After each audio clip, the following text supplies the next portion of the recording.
come to interval 8, which means that this 2-year cycle has come to what in an instruction would be the closure.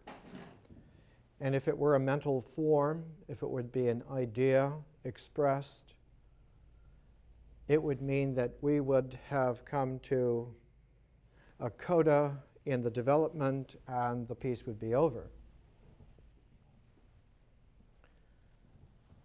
But this isn't education in the ancient mode.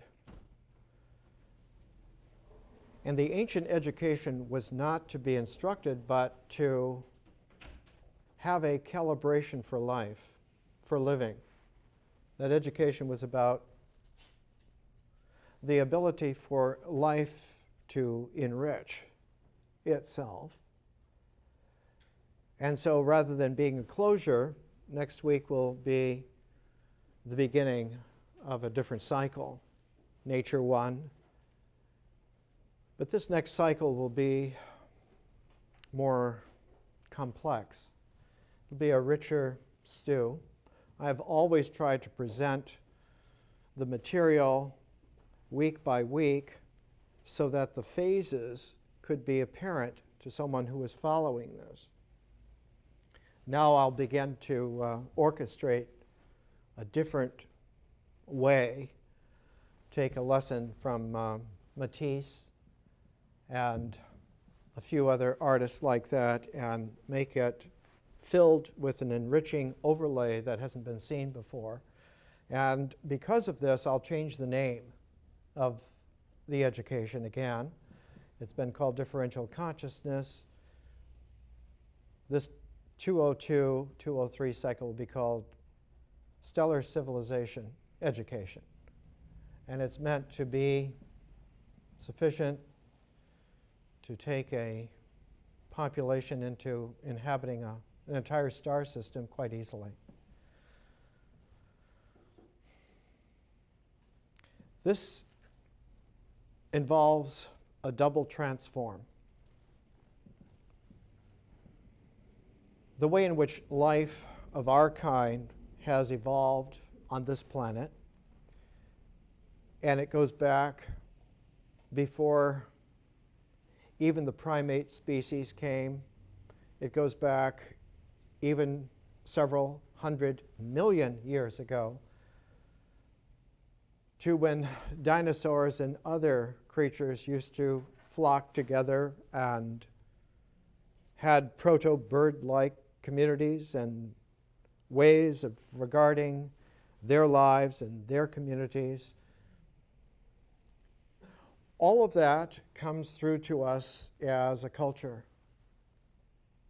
It comes to us as a way to live communally within a landscape in a seasonal cycle and reproduce and nourish and continue.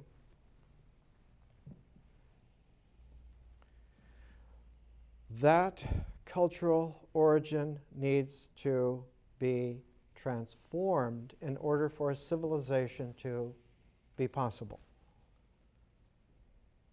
And we have always had trouble with civilization because no other creatures create a civilization other than ourselves.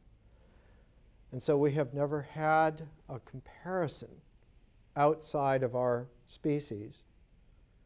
And though someone like Arnold Toynbee did a study of history that was a comparison of, as he said, 27 different civilizations, they are all siblings, more or less, of just a few great prototypes, and none of them are non-human. But one of the great advantages over the last 100 years is that our kind has had the ability to not only imagine, but to transform imagination into a visionary quest. And science fiction has provided us many kinds of civilizations of different species, quite different from us. And so the next cycle will factor in a comparison of civilizations from many different kinds of species, and not just that they are imaginary, but like in higher mathematics, imaginary numbers can be worked with arithmetical functions just as well. And what you come out with is a vision which is refinable into art, and an art which is refinable into science. So the next series will be, to put it in popular language, will be the whole course. Appetizers, entrees, with a plural, all the condiments, and the desserts, from soup to nuts to the liqueurs. This time, the closure of this particular cycle comes to the 8th interval, and the intervals are always the spaces in between that are necessary because they accept something else. The prayer is built on mutual intervals accepting each other as much as mutual fingers accepting each other. And in ancient India, it wasn't so much clasping the articulate intervals that we in the West have preferred since our discovery of the octave some 5,000 years ago. The ancient India was a single interval that was brought together, and that offering, that single interval, had as its form, because always with an interval, always with a background, there's a form. The form was always that of oneness. And in ancient India, the oneness of all was the form that was respected from times so ancient that they are not even counted in millennia. If you look at the place in the landscape of India, its ancient name was Bharat. If you look at ancient Bharat, its landforms are distinguished by rivers that come out of the Himalaya, and those rivers that curl in a great fan out of the Himalaya and come down into the Indian plains. Those rivers have a swept confluence, increasingly confluent together, so that the rivers are like feathers that come together finally to a single river, a single shaft, as it were, of the water of the Himalayas through all the different rivers, finally factoring together, and so that the Ganges becomes the only great river sweeping down in this group. And at that place where the Ganges inherits the dynamic of the entire Himalaya is where Benares is. Benares is the city of light. It's the city of the Buddha, the historical Buddha. And just south, across the Ganges, not very far, is Bodh Gaya, where the Bodhi tree is. This bookstore, this place where we are, is named for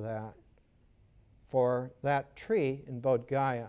The tree that does not collect all, but that differentiates the earth into the multiplicity of the branches, so that the tree is the recursive complementarity to the rivers in ancient India. So there's such a thing as the differential tree, and there is such a thing as the integral streams. Two of the greatest rivers that come down in this pattern, one of them, of course, is the Ganges, which continues and goes all the way through and finally joins the confluence of another great sweep of rivers integrated by the Brahmaputra. And in addition to the Ganges fan and the Brahmaputra, there is a farther western group of rivers that cluster around the Indus. Now, the Indus and the Brahmaputra that begin, oddly enough, begin in a single place in behind the Himalaya range. They begin at a place called Lake Manasarovar. And Lake Manasarovar is positioned, as they would say in ancient India, positioned by the gods, underneath one of the most impressive peaks in the world. It's called Mount Kailas. Mount Kailas, about 25,000 feet, but it's massive. It's like Mount Rainier. It's like Tacoma in northern Washington state. It is not a pointed peak, but it is a massive buttress. And Kailas is shaped like this massive snow-encrusted piling of bulk so that it reflects perfectly in Lake Manasarovar. And when Lake Manasarovar is calm, you can see the beginnings of all the major rivers of India in one place. So that the Indian tradition, sage tradition, was that there is a place within us where we see the mountainous beauty of God reflected in the quiet of the waters of our spirit, and out of that flow the rivers of our life. Two of those great rivers in the Ganges fan, one of them being the Ganges, the other being a great river called the Yamuna. And where the Yamuna and the Ganges come together is the place where Delhi is located, the capital of India still to this day. And in ancient times, before there was a Delhi, even before there was an old Delhi, that confluence of the Ganges and the Yamuna had a field, and the field was called Kurukshetra. And on that field, the greatest battle in the Indian universe took place. And that battle, because it was called the Great War of Bharat, is called the Mahabharata. And the story of the Mahabharata, of this great war that took place there at Kurukshetra, I think in New Delhi that you can still go and find Kurukshetra. No one will build on it, ever, because it is the spot where the Bhagavad Gita took place. And in this Kurukshetra, this field of battle, it's not something that one could ever see directly. You could never, with perception, look and just see it. What you would see is a field. And so the great Indian author, sage, Vyasa, his name in ancient Sanskrit is sort of cognate with Vayu, the wind. Vyasa was one of the great mystic poets of all time, and he wrote the Mahabharata. He wrote the Bhagavad Gita.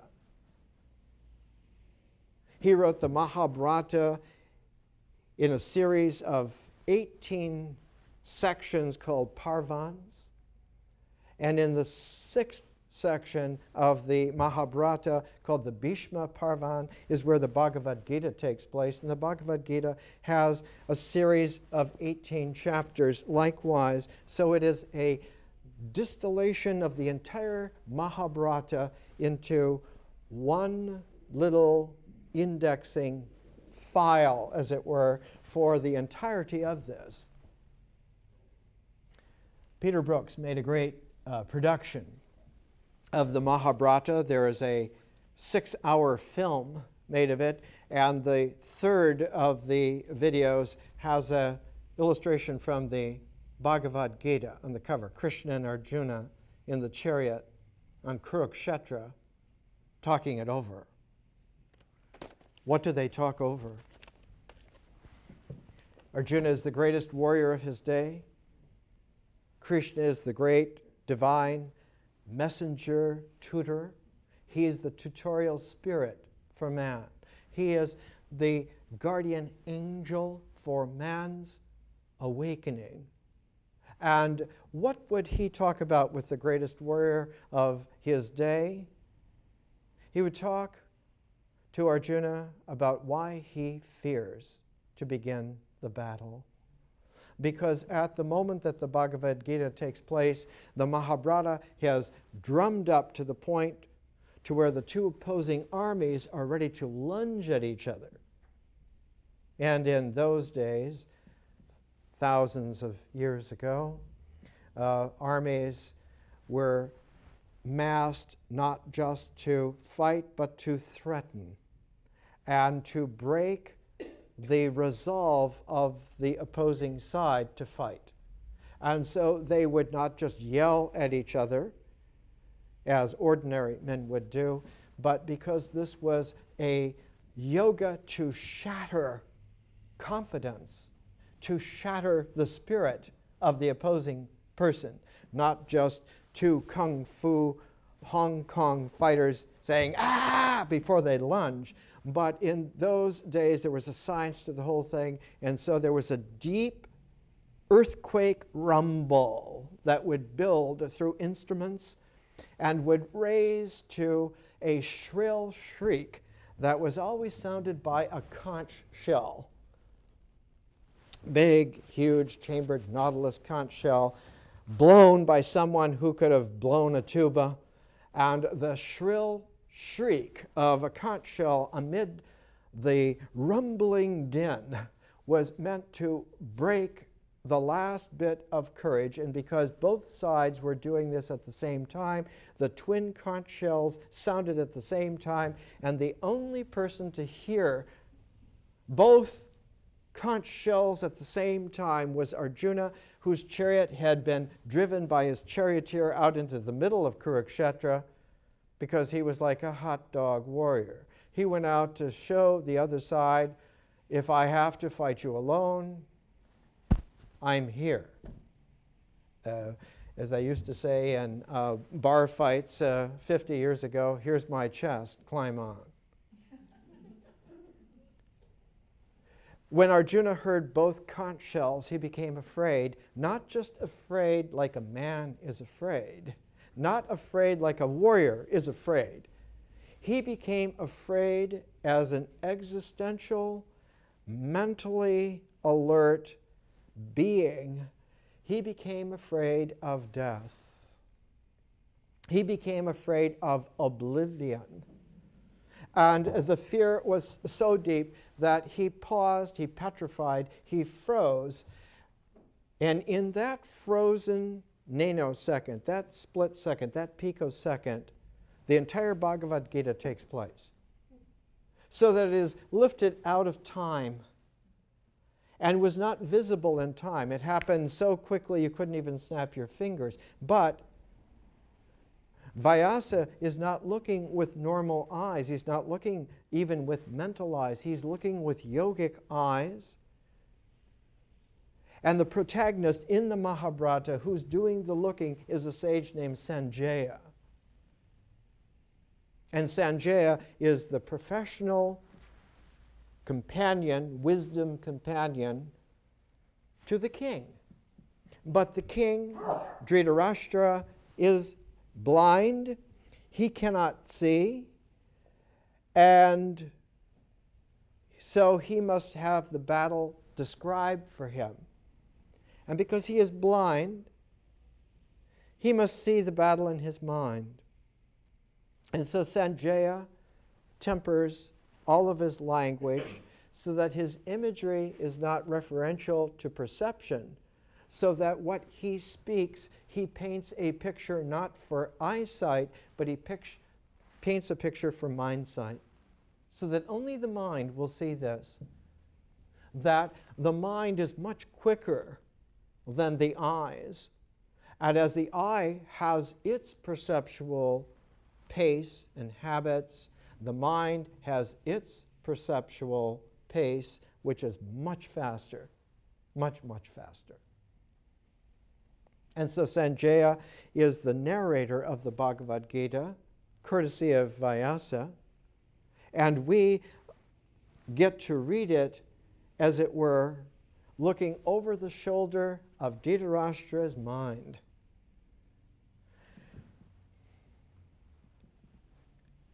There are many editions of the Gita, and in English, some of them are extraordinarily famous. This one in 2 volumes by Franklin Edgerton, published by Harvard University Press in the early 1940s.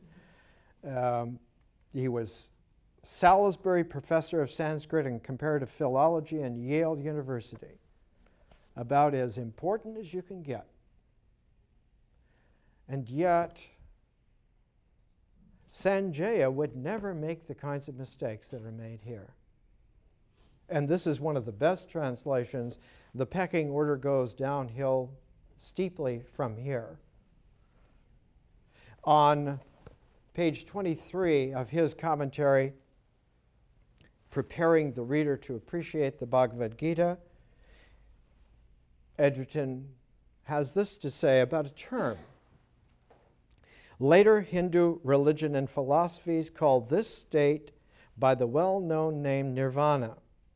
This means extinction, originally of a flame or a fire, then of the flames of desire, as the cause of continued rebirth. Some later sects, such as the Buddhist, have been represented as meaning by it also literal extinction of life, of existence in any form, but with more than doubtful propriety. This simply is not true. In ancient Sanskrit, when one would talk of extinction in the way Professor Edgerton talks about, the term was moksha, not nirvana. He goes on to talk about how nirvana is a state of ecstasy, and ecstasy has nothing to do with nirvana, just as it has nothing to do with extinction. There's a great deal of difficulty in appreciating something like the Bhagavad Gita. It takes an appreciation of the Mahabharata. It takes an appreciation of the ancient Indian wisdom tradition, which means an appreciation of yoga. And without that, none of this is visible except as a mental representation of what your eyes are looking to see. And all of that is irrelevant to the Bhagavad Gita. It has nothing to do with it at all. So that reading the Gita is one of the rarest occurrences there can be. The Gita is a distillation into a liqueur of a field of distillations that are already very sophisticated and very subtle, and that the further ground, the further literature out of which those distillations have come were known as the Vedas. And Vedic India goes back to very, very ancient times. The core of ancient Vedic India, the Rig Veda, goes back in terms of its written form to about 1500 BC, about 3,500 years ago.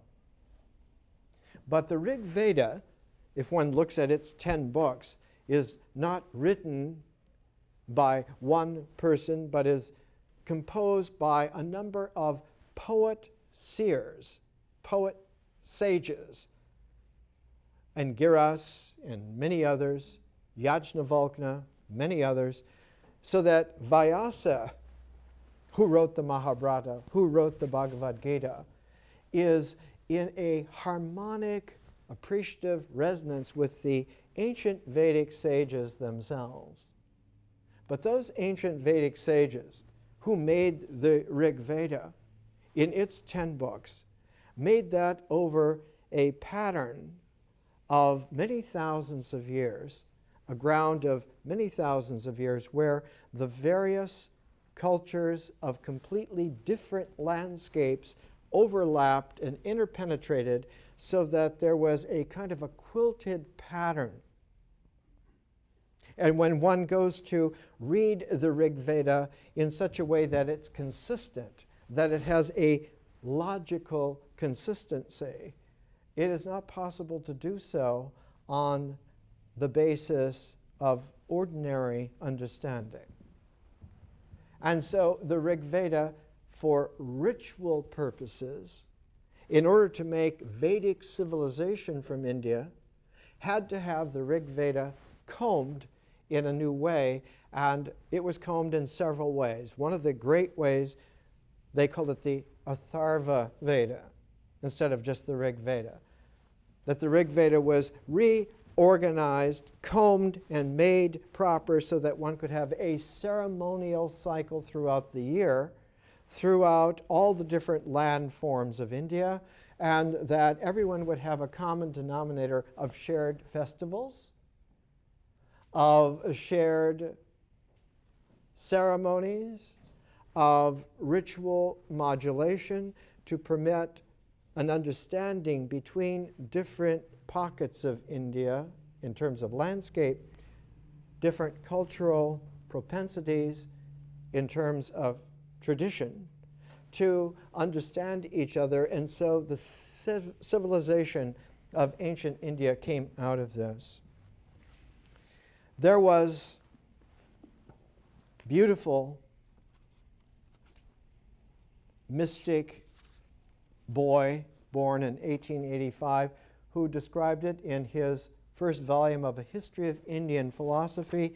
He records, "The old civilization of India was a concrete unity of many-sided developments in art, architecture, literature, religion, morals, and science, so far as it was understood in those days. But the most important achievement of Indian thought was philosophy. It was regarded as the goal of all the highest practical and theoretical activities, and it indicated the point of unity amidst all the apparent diversities which the complex growth of culture over a vast area inhabited by different people produced."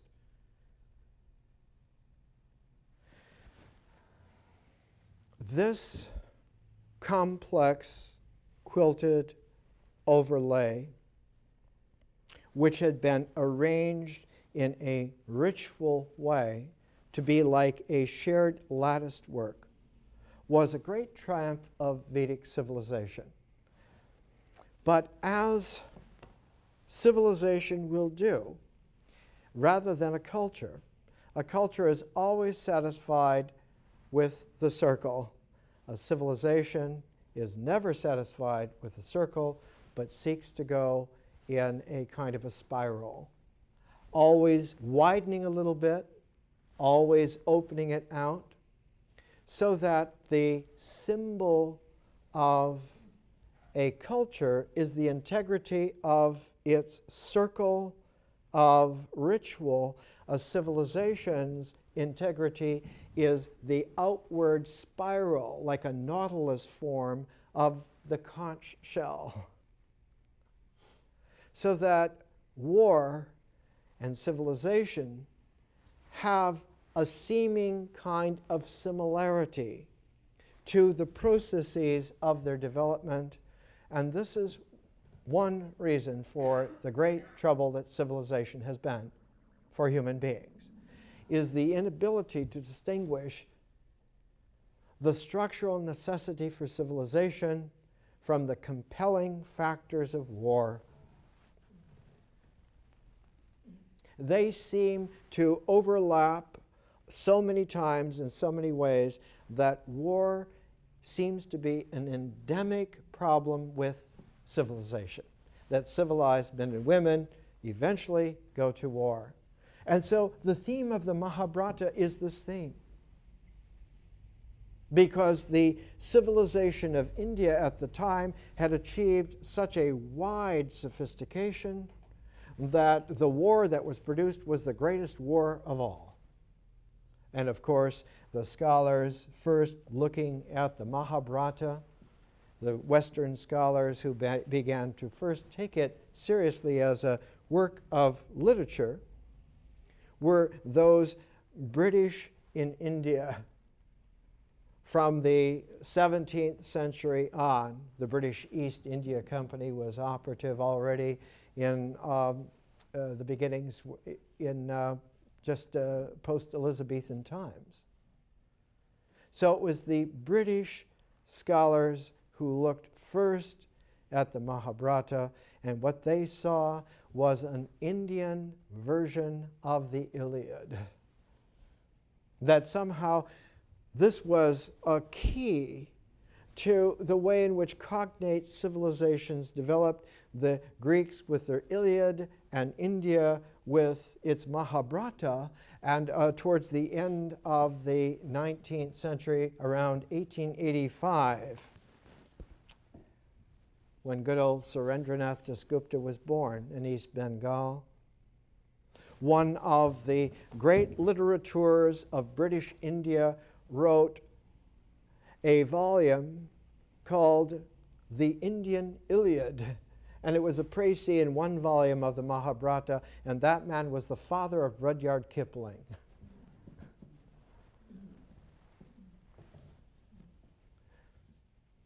But in the 19th century, not to be outdone,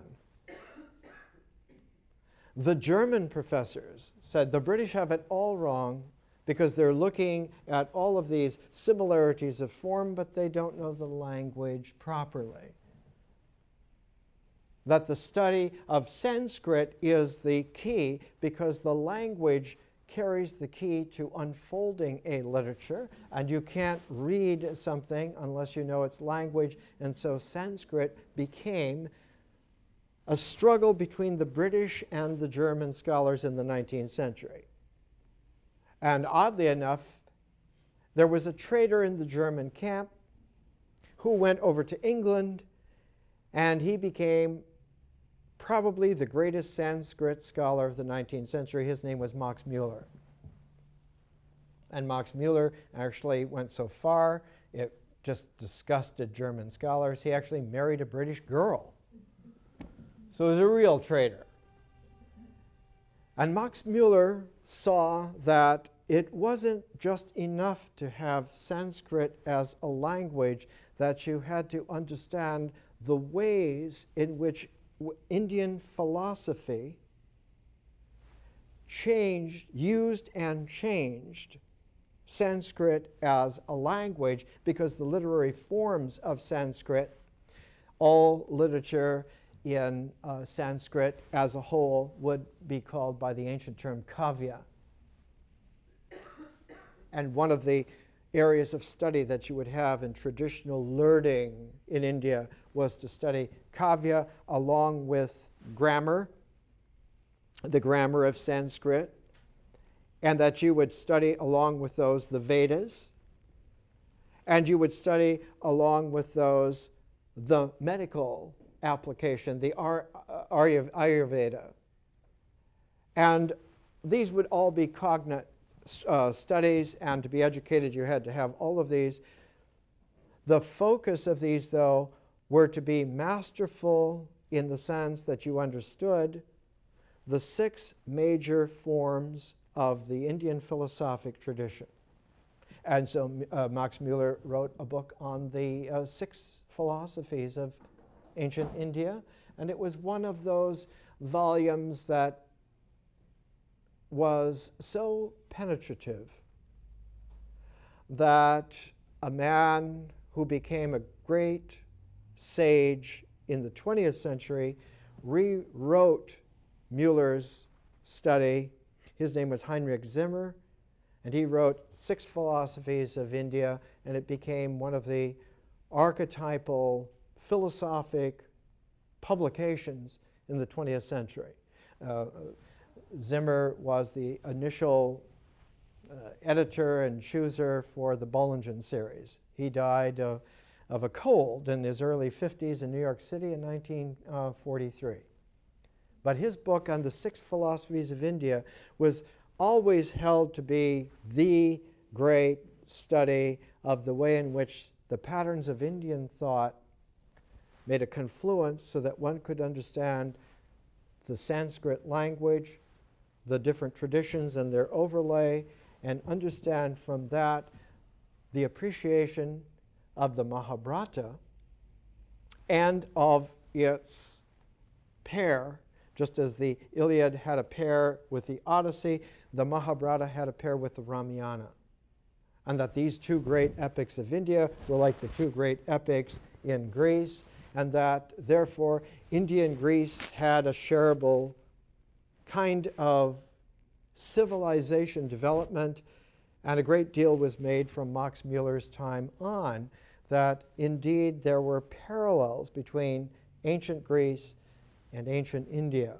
For instance, in Plato, one of the themes that comes out in the dialogue called the Phaedrus has themes developed in India in one of the Upanishads.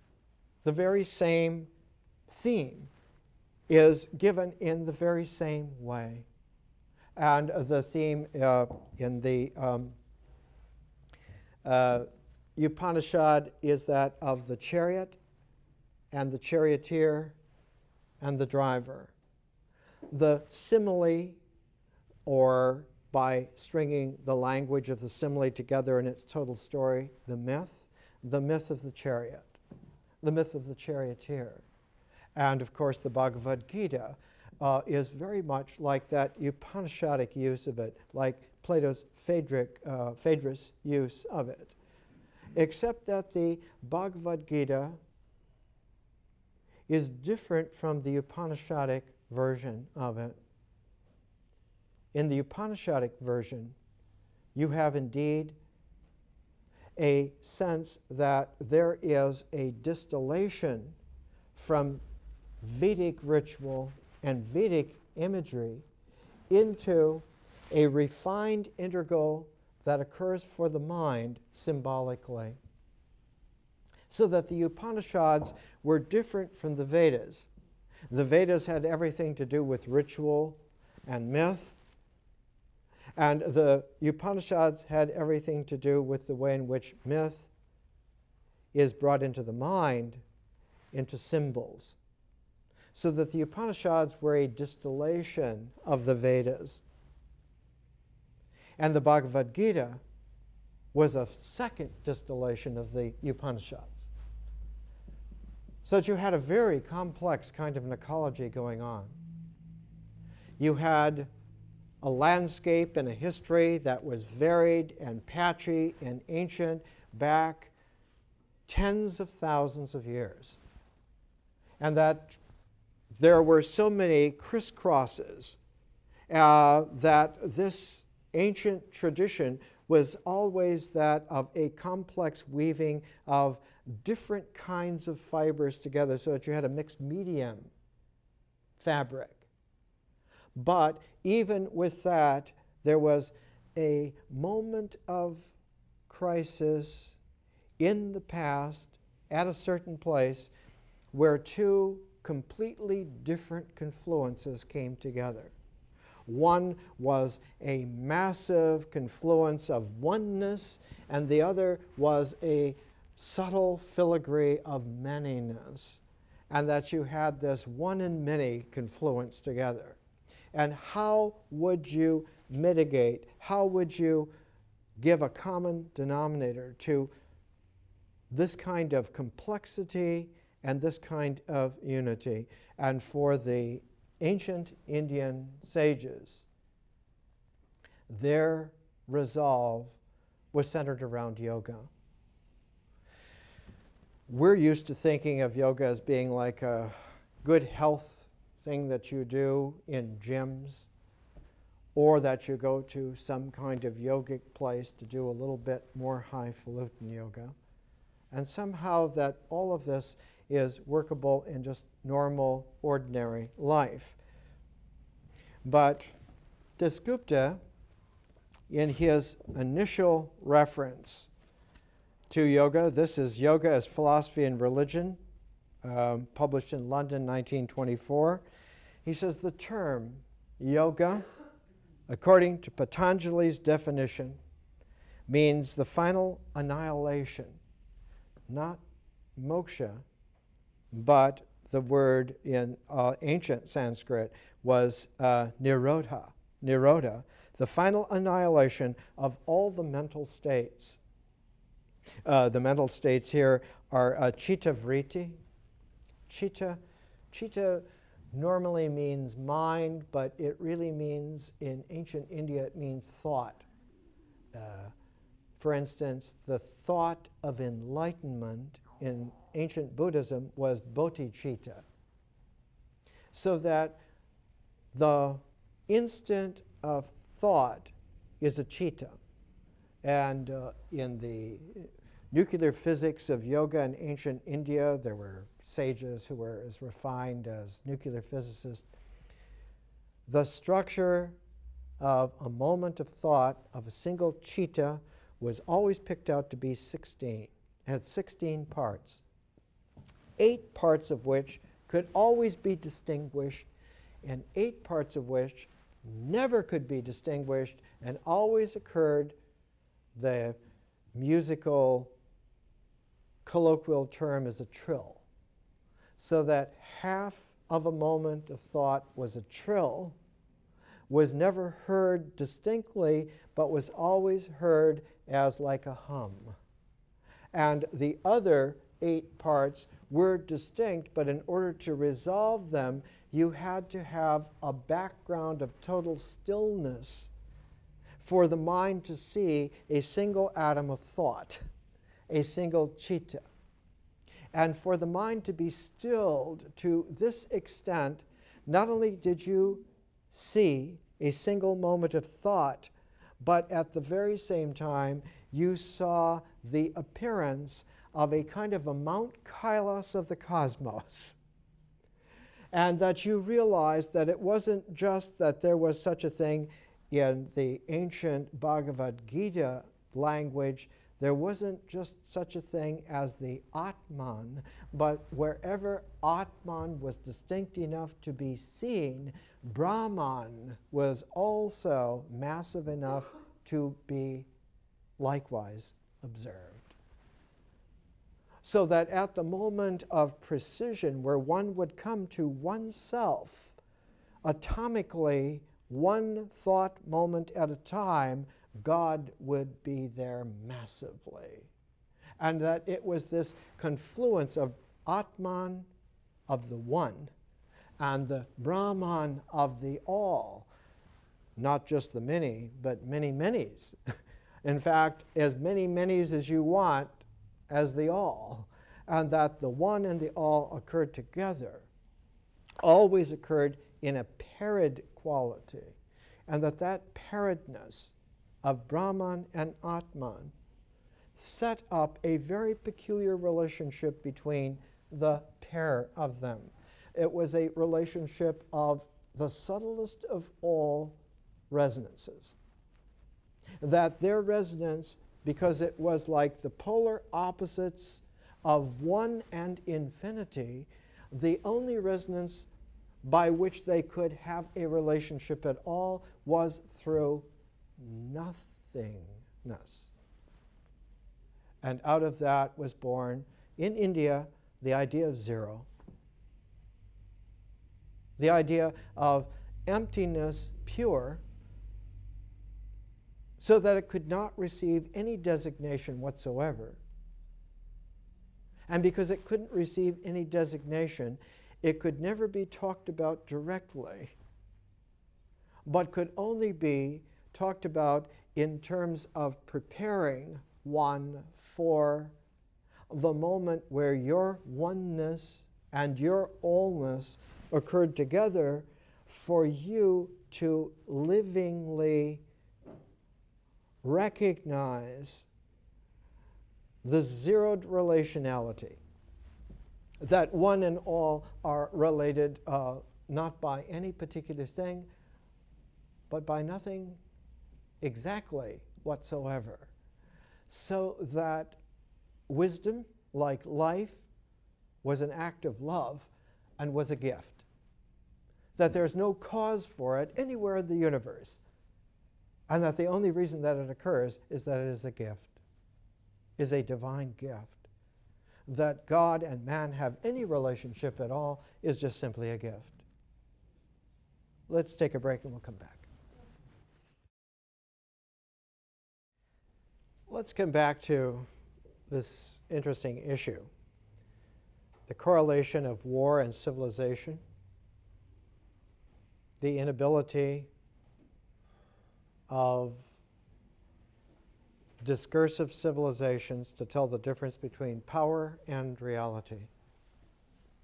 It's been a chronic problem, and one which a stellar civilization must solve. And this kind of presentation is ground on which that kind of resolution can be mooted. Let's come back to the inner technicalities of Sanskrit, of Indian philosophy. Let's understand an extraordinary issue. It takes someone as refined as Surendranath Dasgupta to bring the issue out. You won't find it in Max Muller's volume. You won't find it in Heinrich Zimmer's volume. You won't even find it in a discussion by Sarvapalli Radhakrishnan in his great 2-volume History of Indian Philosophy. It's hardly discussed in Dasgupta's great 5-volume History of Indian Philosophy, but it forms a special appendix in his book on yoga.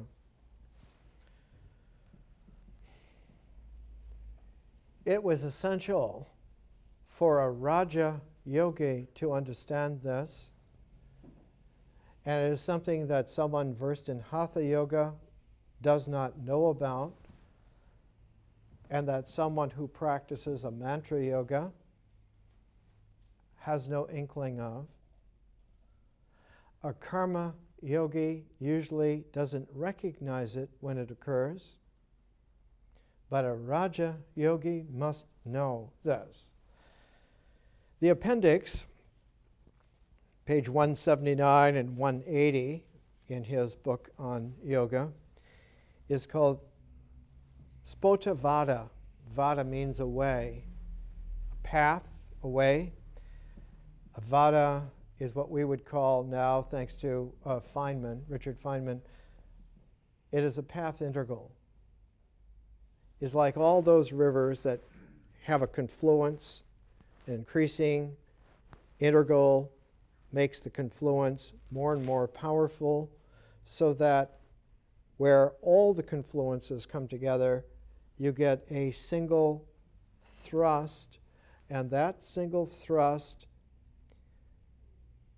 in normal Western philosophic fare, one would say that this is the necessary and sufficient causality. That there has to be something which carries the efficiency of the cause. And in Indian thought, it usually is very much in evidence. But one has to understand that this is a stumbling block. In Sanskrit, the word for cause, karanya, is similar to karma, but obviously different. Karanya actually has a poetic inflection. When it's pronounced in a certain way, it seems very much alliterative with karunya. Karuna is the lovingness of the heart. Karanya, though, is cause. It is the efficient carrier of causality. And that this chain of causality, its thrust of linking it together so that one can follow and know, all knowing takes place because one is certain that one has followed this, and the entirety of the process is called in Sanskrit pramana. Pramana. Distinct from pramana, which is the carrier of causality, in the Yoga Sutras of Patanjali, it's pranama, not mana. Mana is like hands. Manos, mind. It's literally cognate with the fact that you know that you've done it because you yourself have handled it, and know that you have handled it right in such and such a sequence, and that this is why it happens, and it's there, and one can have confidence in this. Pramana as a process of the overall indexing of Kranya by the knowledge, the knowingness of the mind, has hidden within it this whole confidence that the chittas are like gears, the thought moments are like gears, and they gear together, and that they cause this causality, and the entire process of it is how the mind holds. Notice the hand metaphor. The mind holds ideas. That noetic objectiveness is because the mind can hold ideas in cognition. And even there, the word, the English word, cognition, carries cog, carries gearedness, meshedness. And all of this alerts one so that one's ears come up, because there's something not said yet, though unheard, is sensed in all this. The normal way of dismissing that is to say that it's mystical. And indeed, it's dismissed around the world so many times by so many people that pie in the sky has become a synonym for mysticality. But this is because they're not very good yogis. A real Raja Yogi understands that consciousness is not limited to the mind. It's not limited to what you can know. It is not limited to ideas in cognition having a noetic objectivity, which is referential and cognate with handleable things. Thinking's objectivity as an action is supposed to be correlate with the action of existence, of existentials, and that in this comes a deep confidence, a belief, deepened into certainty, that being is confirmed by having. You have it because you're holding it. And this is not true. If you believe that, you better go back and meditate again. Because the entire process is like a gift of love and occurs as a gift, and no one has anything. It was a beautiful, poignant moment in the first Superman movie where Lois Lane falls over the edge of a building and a helicopter is falling, and Clark Kent changes into Superman. He rushes out and he grabs her and he says, "Don't worry, I have you." She says, "You have me. Who has you?"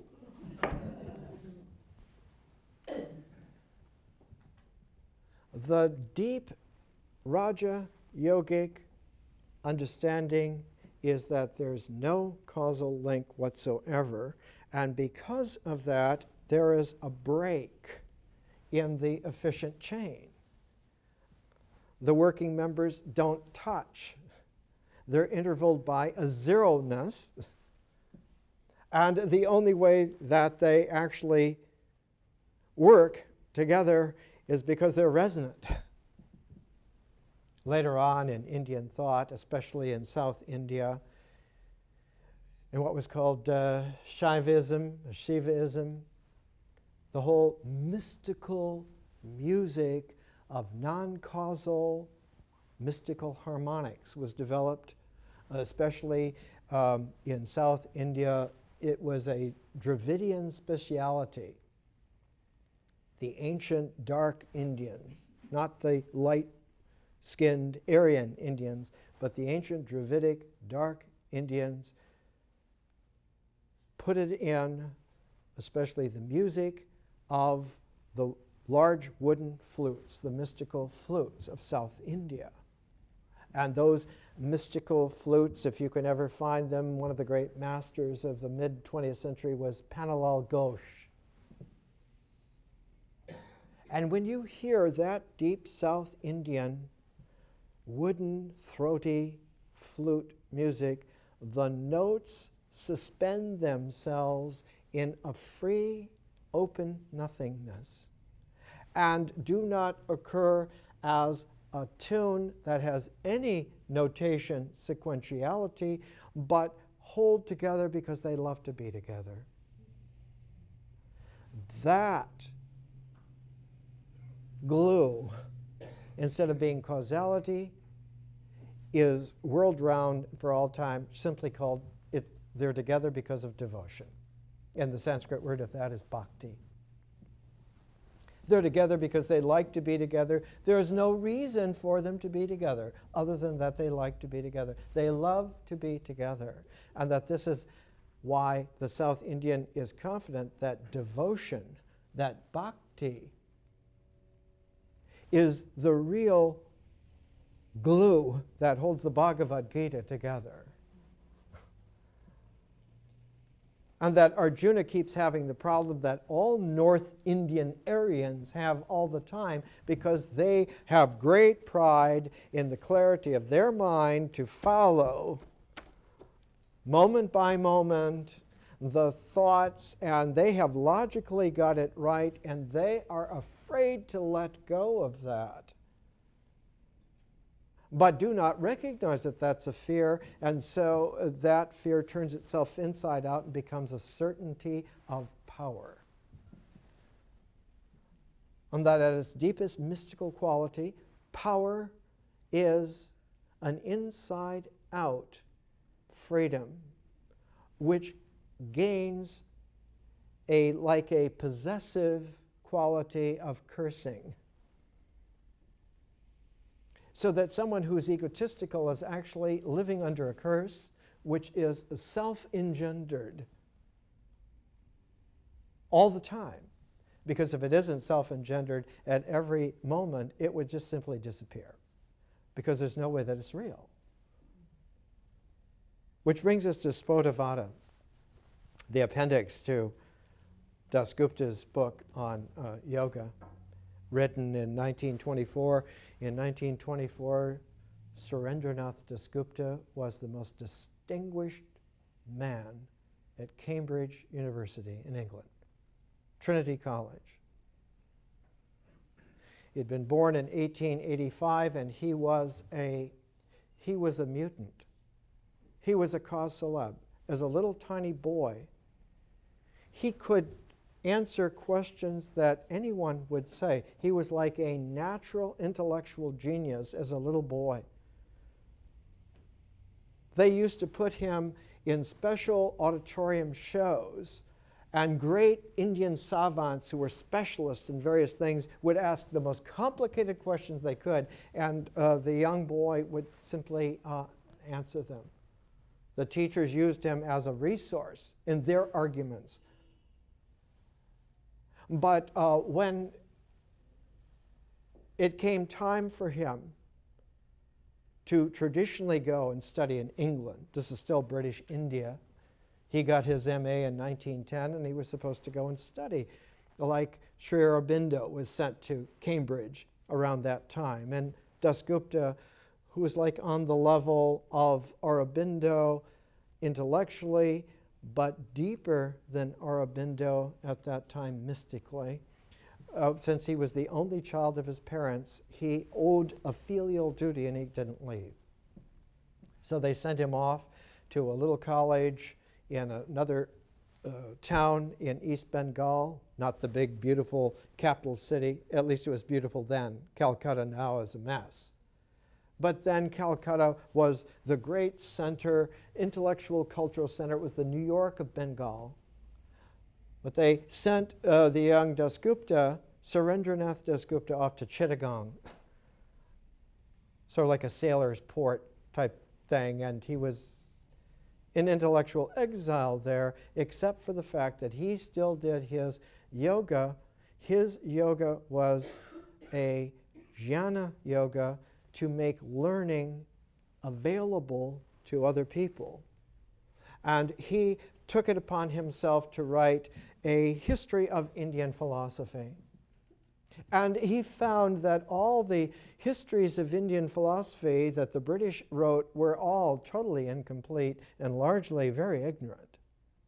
And that there was no Indian history of Indian philosophy. That no one had ever understood the history of Indian philosophy, ever, in all the thousands of years. Somebody about 1,400 years before had done a little précis for some people, and it was on a little small wedge. And Dasgupta was the one who discovered that most of Indian philosophy was not even in print. It was in rare manuscripts, copied down in single, unique copies, laying in some Maharaja's palace, or put in some temple, or in somebody's library that didn't even know what they had. And so he took it upon himself, because he was like a super genius. How can I say it too? He had like an IQ of 500.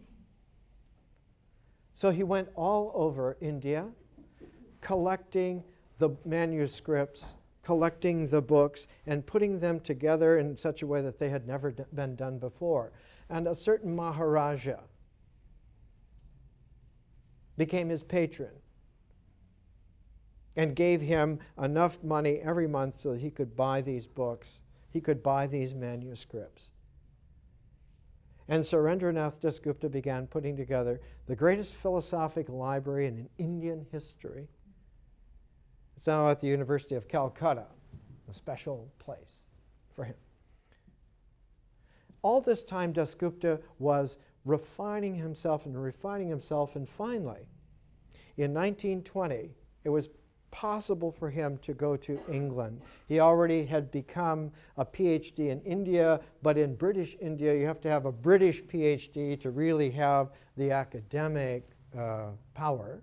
And so he went to Cambridge University, and immediately that he arrived, he was the expert on Indian thought, of whatever it was. It didn't matter what area, economics, politics, food, whatever it was. He was the final arbiter. And he spent 3 years at Trinity College, Cambridge. And there he pieced together finally enough to bring out the first volume of a history of Indian philosophy. I remember buying this over 40 years ago. I bought it in Chicago. It cost a mint at that time. And it survived all this time as my signature from the 50s in it. He lived long enough to complete 4 volumes, and towards the very end of his days, he completed the first third of the 5th volume, and he worked on it until the afternoon of his day of death. And he died peacefully in the evening, a couple of hours after finishing that section of the manuscript, and volume 5 was published. So that the 5-volume History of Indian Philosophy by Surendranath Dasgupta is the world standard in Indian thought, and it's the only one that there ever was. No one ever did it before or since. Dasgupta was extraordinarily famous. In Cambridge, everyone in Europe became aware of this, not just a polymath. He was a Raja Yogi. He was incredibly insightful. He could listen to any argument, and he could pull out the exact point at which someone was in error, and from there on veered off. And so he was like a devastating demon in debate. No one would argue with Dasgupta because you couldn't win. All you could do was get his tacit, non-critical acceptance that what you had said so far made sense in terms of what you were trying to express. And ever after that, he was invited to all the world congresses of philosophy. He was always the speaker for India, sometimes for the whole tradition.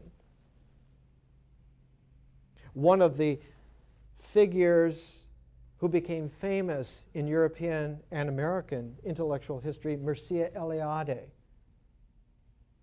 wanted to study under Surendranath Dasgupta in Calcutta, and wrote him this beautiful philosophic essay. I think Eliade was 20 years old, and Dasgupta recognized in Mircea Eliade's form of using his language. Eliade was Romanian, but he wrote it in French, and Dasgupta understood that this was a very rare individual.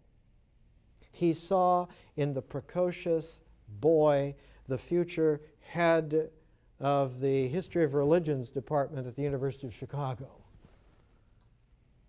And so he accepted Eliade. And Eliade, when he went, of course, was unknowing of someone of this scale, had no idea, thought he was just an intellectual, thought he was famous, thought he was smart, but didn't understand that a Raja yogi sees everything to the atomic level and beyond.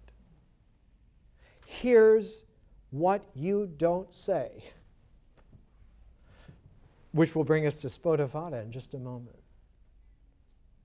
Eliade, of course, being 20, being a handsome young man, started to play footsie with the daughter of Dasgupta. And Dasgupta did what a Raja Yoga daddy always does. He sent the young Mircea Eliade out of the university from Calcutta, and he sent him to Rishikesh, up in the Himalayas in the gorge. And he let the rishis break him up. They broke his physical health, they broke his body, they broke his mind, they broke everything until he was a mess.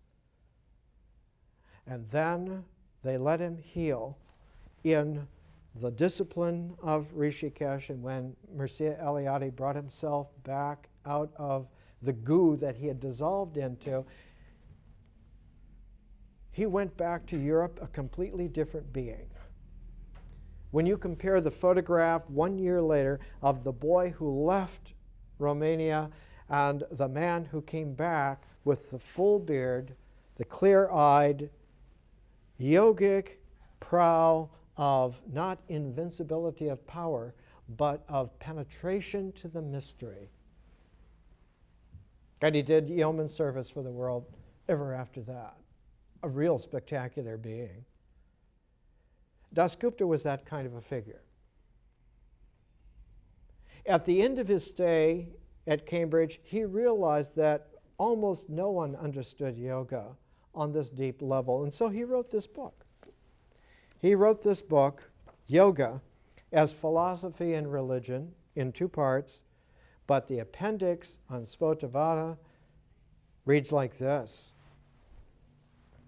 Another point to be noted in connection with the main metaphysical theories of Patanjali is the Sephota theory, which considers the relation of words with their ideas and the things which they signify. Those things, these words, them ideas, ritual, myth, and symbol. That triangle is a problem, because when you have that triangle, you have a space within that is not seen. The geometric computation of the relationships of those 3 things make those lines, they make that triangle. But that triangle is not just those lines, not just those angles. It is also a space that has no lines and no angles. Also, the demons are out. Trick or treat. Here is Dasgupta in a very beautiful way in an appendix, because he's trying not to demolish and destroy the intellectual, philosophic structure of the English language. But he does anyway. He says, and let's start again because we have to hear it in all of its choreographed. The yogic word is tapas. It builds an energy so that the form doesn't just have itself, but it has an energy of transform that you don't notice right away, but that changes the form completely. Knowledge thinks that it knows until it realizes, like Job, that it never knew at all. Here's how he writes it. Another point to be noted in connection with the main metaphysical theories of Patanjali is the Sephota Theory, which considers the relation of words with their ideas and the things which they signify. Generally, these three are not differentiated one from the other, and we are not accustomed to distinguish them from one another. Though distinct, yet they are often identified and taken in one act of thought, the citta. Taken in one act of thought by a sort of illusion. A sort of is a very kind way of saying, you know. It's BS. The nature of this illusory process comes to our view when we consider the process of auditory perception of words. What is the auditory perception of words? It is the process by which language carries feeling through images and creates experience. The ear is the primary sense by which experience generates itself, largely in a culture. In nature, it's largely the sense of touch. If you've ever been trained to let the hands see like a blind person, the hands can see very well. Blind people can tell the difference between a $1 and a $5 bill, and you say, well, how? Well, but they can't. That's just for starters. Touch is more primordial in nature, but in culture, the ear is more primordial, which is why music carries the intelligence of feeling, of sentience, and not thought. That's why mythology is a story which is told. You tell the story. You never write it down. In the Phaedrus, the development of written language is called a stupid act. If you write things down, people will lose their contact with veracity. Because having had it written down, they will think that everyone knows it and they won't bother to learn it. They will bother only to know how to look it up so that they can know it. But knowing is quite different from being conscious. Someone as sophisticated as Patanjali, he's on a level of Plotinus, of understanding the mystical actuality of what happens beyond and within the mind's forms, the languages, capacities in hearing, and the referentials that are there in mere existentials. Mere existentials are the ground for power. It's the final. Why do you have power? Because you can do stuff. You can make your action affect them. So you have power. And as long as you believe that, you are susceptible to fear.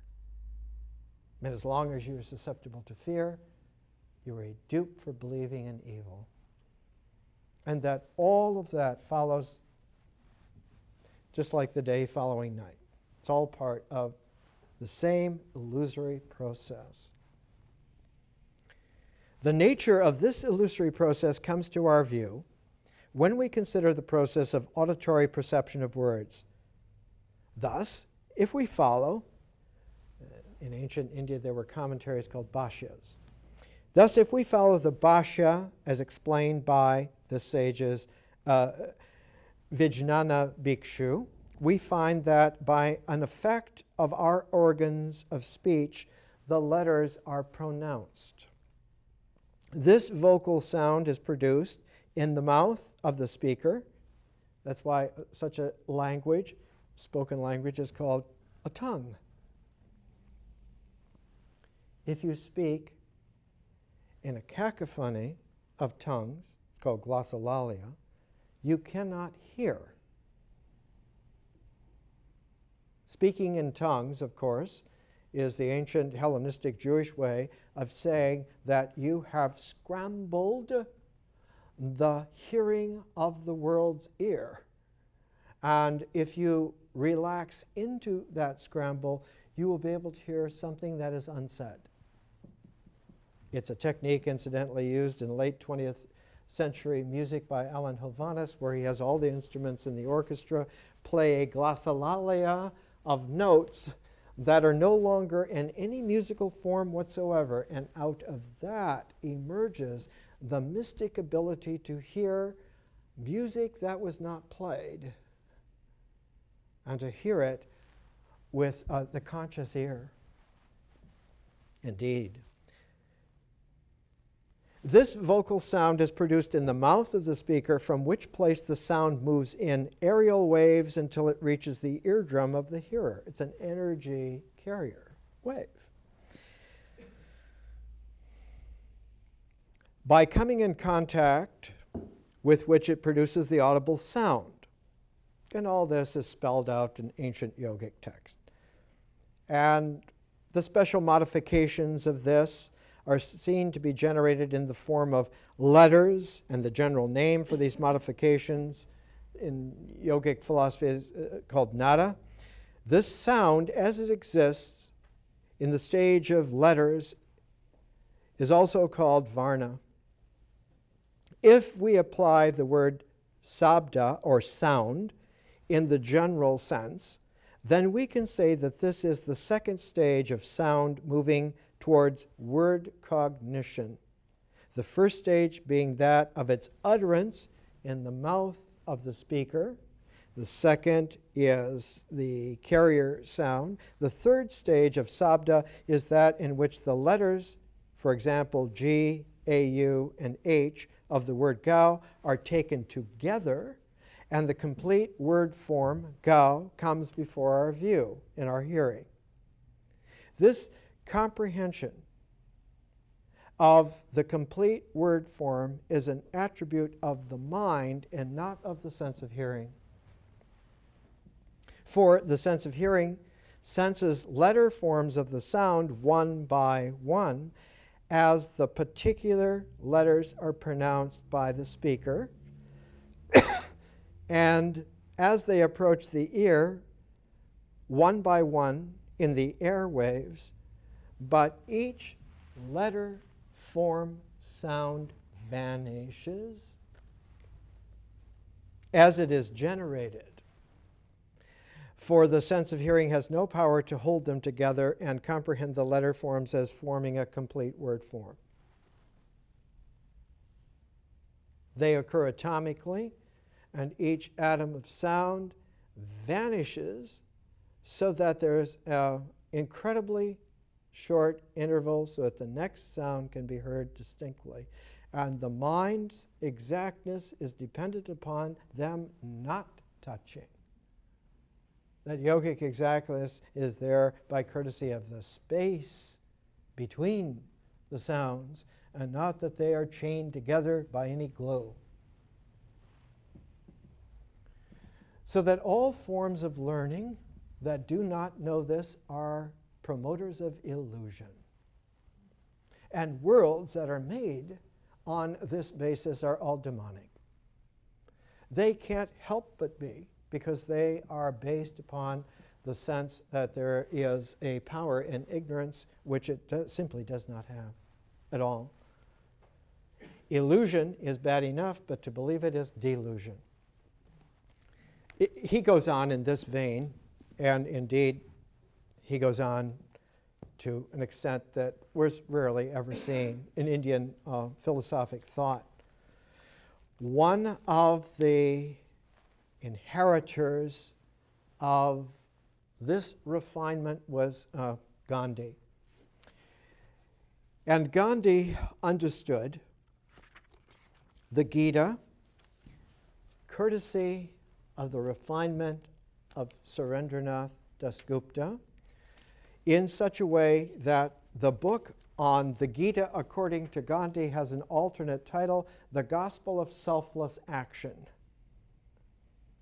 That in reality, real action has no self as a perpetrator, has no individual as an operator, and has no glue of culture or religion or logic that holds it all together.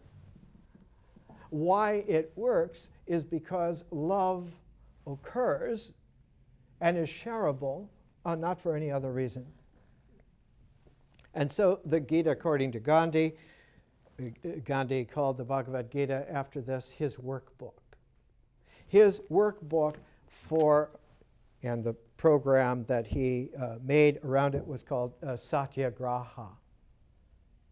Graha means grasp, but it doesn't mean grasp to hold. Sat means the truth which one hears. Sat is like in Upanishad, sad means to sit at the feet of someone who tells you, so that you hear not just what they say, but you learn to hear in between what they're saying what is unsaid as well, and that what is unsaid and what is said resonate together. This is why if you try to follow a lecture that's given here and you say, well, what did he say? What he said initially cannot be heard, because there are spaces left in between all the time. Precisely so, the mystique of deeper hearing can occur. Those who walk out on this have walked out on an opportunity that rarely comes, a chance to get real, beyond your ego. Now, this kind of wisdom has always been rare.